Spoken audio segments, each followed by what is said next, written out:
You are being watched. Right now, always.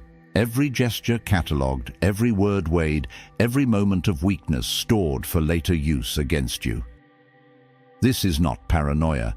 It's the architecture of the modern world, where visibility has been rebranded as virtue and concealment as cowardice. They tell you to be authentic, to share your journey, to let people in. What they don't tell you is that every piece of yourself you offer becomes a weapon in someone else's hands. The ancient strategists understood something we've forgotten. Power doesn't announce itself. It doesn't explain, justify, or seek permission. Real power moves in the dark, where intentions remain hidden and vulnerabilities stay protected. While everyone else performs their inner lives for an audience, the truly dangerous ones have learned to disappear in plain sight. You have been conditioned to leak information, to overshare, to broadcast your plans, your pain, your philosophy. And with every reveal, you paint a target on your back, because the world doesn't reward transparency, it exploits it. There are 9 specific things you must never do in public if you want to maintain power, status, and respect. 9 behaviors that transform you from an open book into an unreadable force. Drawing from Stoic philosophy, 19th century strategy, and psychological warfare, this is your guide to becoming strategically invisible. Stop asking for permission. Stop seeking validation. It's time to go dark. Comment: shadow mode activated if you're done being readable. Somewhere along the way, we were sold a lie. That vulnerability is courage. That sharing your struggles makes you strong. That the person who opens up the most wins the most respect.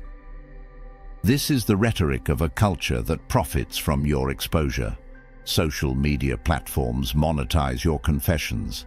Self-help gurus package your pain into content. And the people around you, colleagues, competitors, even friends, they're taking notes. Every time you reveal a fear, they learn how to destabilize you. Every time you broadcast a plan, they position themselves to block it. Every time you display an emotion, they understand how to manipulate you. The Stoics knew better. Marcus Aurelius ruled an empire while keeping his inner world locked away. Epictetus taught freedom through emotional concealment. Seneca wielded influence by saying less, not more. These weren't cold men, they were strategic ones. They understood that the person who reveals nothing controls everything. You've been descending into vulnerability your entire life. Each confession, each public complaint, each display of doubt has weakened your position. But the descent ends here. What follows are 9 principles that will pull you back into the shadows, where power actually lives. Principle 1. Never reveal your next move. The moment you announce your plans, you invite interference, doubt, sabotage. The universe itself seems to conspire against the goal you've spoken aloud. This isn't mysticism, it's strategy.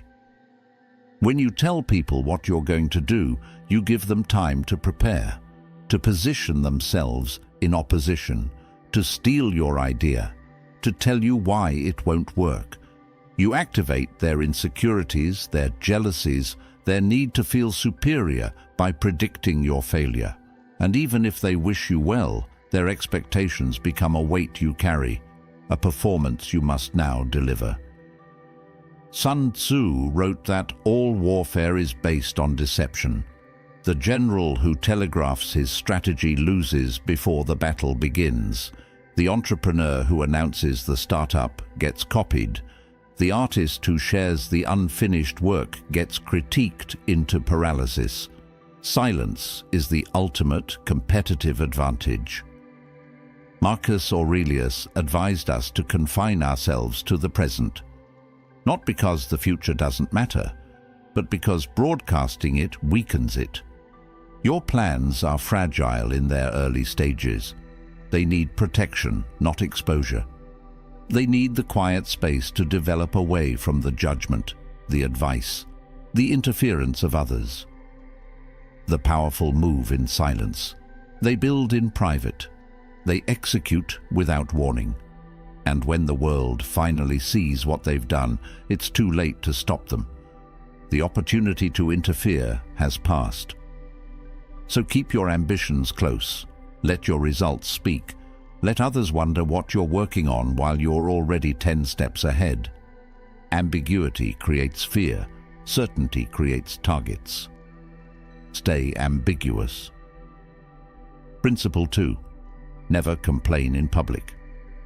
Complaining is a confession of powerlessness. Every time you voice dissatisfaction, you announce to the world that something outside your control is controlling you, and predators, whether they're competitors, manipulators, or simply opportunists, they hear that announcement loud and clear. Seneca observed that we suffer more in imagination than in reality. But when you complain publicly, you don't just suffer in your imagination. You recruit others into that suffering. You create an audience for your weakness. And worse, you give them a script for how to break you.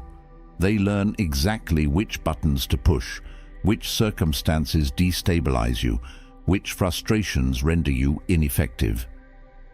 The person who never complains becomes a mystery. Are they unbothered, unbreakable, simply better at handling adversity? It doesn't matter. The perception is the same. They are not a victim, and people do not prey on those who refuse to signal vulnerability. This doesn't mean you suppress legitimate grievances or ignore real problems. It means you handle them privately, with precision, with people who can actually help, not with an audience seeking entertainment from your struggle. Stoicism teaches that complaining changes nothing except your reputation. When you stop complaining, something shifts. You're no longer participating in the collective theater of victimhood. You're no longer bonding over shared misery. Instead, you become the person others watch, wondering how you stay so composed, so unreactive, so mysteriously unbothered. Turn your suffering inward. Process it. Use it as fuel, but never ever broadcast it. Silence your complaints. Amplify your solutions. Principle 3. Never explain your philosophy. Epictetus said it plainly. Don't explain your philosophy, embody it. The moment you start lecturing people about how you live, you become a hypocrite in waiting, because words are cheap and people are watching for the gap between what you preach and what you practice. Every explanation is a defense. Every justification is an apology for who you are. And the person who constantly explains themselves is unconsciously admitting that they need permission to exist as they are. You don't. Your life is not a thesis that requires defending. Think about the people who talk endlessly about their principles, the fitness influencer who lectures about discipline while missing workouts, the entrepreneur who preaches hustle culture while accomplishing nothing, the philosopher who explains Stoicism in 40 tweets but crumbles at the first inconvenience.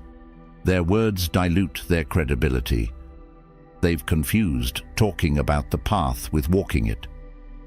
Meanwhile, the person who lives their values without announcement becomes magnetic. There's no gap to exploit, no hypocrisy to expose. They simply are what others claim to be. And that silent integrity carries more weight than 1,000 explanations. This ties directly to one of the 48 laws of power. Always say less than necessary. The more you explain, the more common you appear. The less you say, the more profound you seem.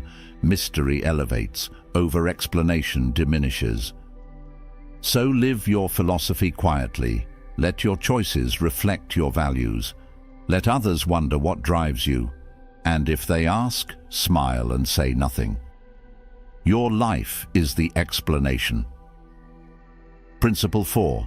Never display your emotions. Your face is leaking data. Every expression of frustration, every flash of anger, every visible moment of fear, it's all information your enemies can use. And make no mistake, in a competitive world, everyone is studying you for weaknesses. Marcus Aurelius reminded himself constantly that he had power over his mind, not outside events. The Stoic practices emotional mastery, not because feelings don't matter, but because displaying them hands control to others. When people see you rattled, they know they've found leverage. When they see you angry, they know which buttons to push. When they see you desperate, they know you'll accept bad terms. The unreadable face controls the room. Poker players understand this. Negotiators understand this. Leaders throughout history have understood this. The person whose emotional state remains a mystery cannot be manipulated through emotional contagion. They cannot be destabilized by provocation. They cannot be read and therefore cannot be beaten. This isn't about becoming cold or inhuman. Feel everything, process everything, but do it privately. Your emotions are yours, not public property, not entertainment, not data for others to mine. In private, you can rage, grieve, celebrate, but in public, you wear the mask. The mask isn't dishonesty, it's strategy. It's the armor that protects your inner world from weaponization. And over time, the mask and the face become one. You don't suppress emotion, you master it. You become genuinely unshakable because you've trained yourself not to leak what you're feeling. Master the mask. Guard the data. Stay unreadable. Principle 5. Never ask for permission. Every time you ask for permission, you subordinate yourself. You signal that someone else's approval matters more than your own judgment. And once you establish that dynamic, you're no longer operating from a position of power, you're operating from dependence. Permission-seeking is a habit born from childhood, where authority figures controlled access to everything. But you're not a child anymore. And the people you're asking, bosses, partners, peers, they're not parents. They're players in the same game you are. And when you ask them if you can make a move, you're giving them veto power over your life. The most powerful people don't ask. They inform. They act first and apologize later if necessary, though usually they don't need to apologize because they've already created value that justifies the action. Forgiveness is easier to obtain than permission, and often by the time anyone realizes you didn't ask, you've already succeeded. This doesn't mean recklessness. It means trusting your judgment enough to move without external validation. It means understanding that the person who waits for a green light often waits forever, because those in power benefit from your hesitation. Look at the entrepreneurs who didn't ask investors if their idea was good. They built it and let the results speak. Look at the artists who didn't ask critics for approval. They created and let the work find its audience. Look at the leaders who didn't ask for consensus. They decided and let history judge. Stop asking. Start executing. The world rewards action, not permission slips. Principle 6. Never seek validation. The need for validation is a leash, and whoever holds that leash controls you. When your sense of worth depends on external approval, you become a puppet, dancing to the opinions of others, most of whom don't even know what they want, let alone what's best for you. Validation seeking shows up everywhere. The entrepreneur who needs investors to believe in the idea before they believe in it themselves. The creator who won't publish until everyone says it's good enough. The professional who measures success by titles and recognition rather than actual impact. All of them are giving strangers the power to define their value. The Stoics understood that external validation is external dependency. The moment you need someone else to tell you you're good enough, smart enough, worthy enough, you've handed them control. And people who sense that dependency will exploit it. They'll withhold approval to keep you striving. They'll dangle recognition to keep you compliant. They'll make you perform for scraps of affirmation. Meanwhile, the person who becomes their own measure is ungovernable. They set their own standards. They evaluate their own progress. They know their worth, independent of applause or criticism. And that independence makes them immune to manipulation. This doesn't mean ignoring all feedback. It means filtering feedback through your own judgment, rather than letting it dictate your self-concept. It means building internal validation systems so robust that external opinions become interesting data points, not verdicts on your existence. Become your own authority. Seek improvement, not approval, and watch how much power you reclaim. Principle 7. Never reveal your vulnerabilities. Your vulnerabilities are ammunition, and the moment you hand them to someone, even someone you trust, you're gambling that they'll never use them against you. That's a bet you'll lose more often than you think. People change. Relationships sour. Allies become competitors. The person you confided in during a moment of trust might become the person who exploits that confession during a moment of conflict.